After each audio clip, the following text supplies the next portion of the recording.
Good evening.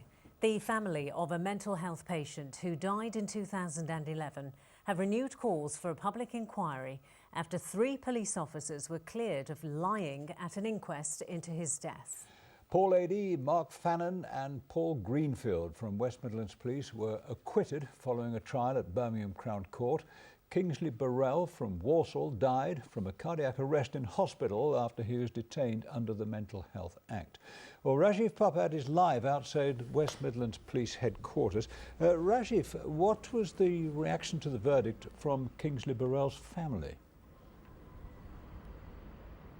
Well, Bob, there were highly emotional scenes outside Birmingham Crown Court this afternoon, just moments after the 3 officers were cleared of perjury and perverting the course of justice. The family of Kingsley Burrell reacted angrily to the not guilty verdicts after the 3-week trial. The 29-year-old father of 3 died 6 years ago. Now, this case centred around 3 police officers from West Midlands Police who were accused of lying. The prosecution alleged that they lied repeatedly, which they strongly denied during an initial investigation and during an inquest about a covering that was placed over Kingsley's head when he was being transferred to a mental health unit here in the city on March the 30th, 2011.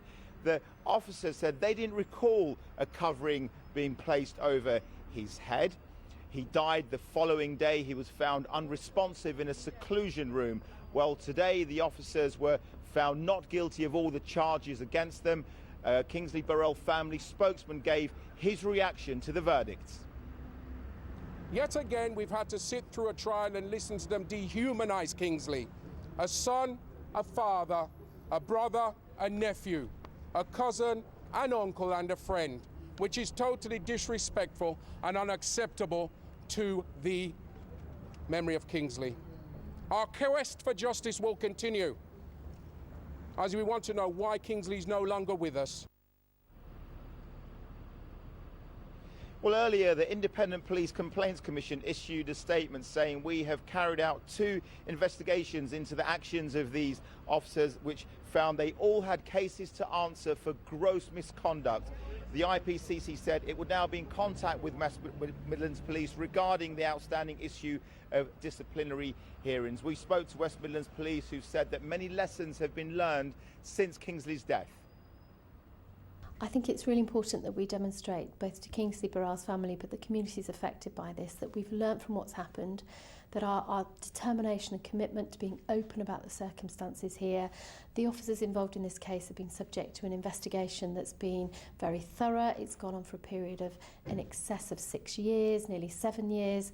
And obviously at the conclusion of that, we want to ensure that the lessons within it have been learnt. So a lot has changed since 2011 when Kingsley Burrell lost his life.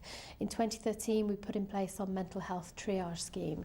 Now that means that people in mental health crisis are no longer dealt with just by the police, that those people can have the right support, and that we work with psychiatric nurses who provide the first response with us to ensure that people are not brought into police cells and that they can have access to the healthcare support they need. Kingsley's family say the last 6 years have been a nightmare. His mother, Janet, told me she wants closure and an end to the pain and suffering they've all endured since 2011. She described her son as a quiet man who was devoted to his 3 children. It's 6 years since Kingsley Burrell died, and there have been various campaigns and peaceful demonstrations calling for someone to be held accountable for his death.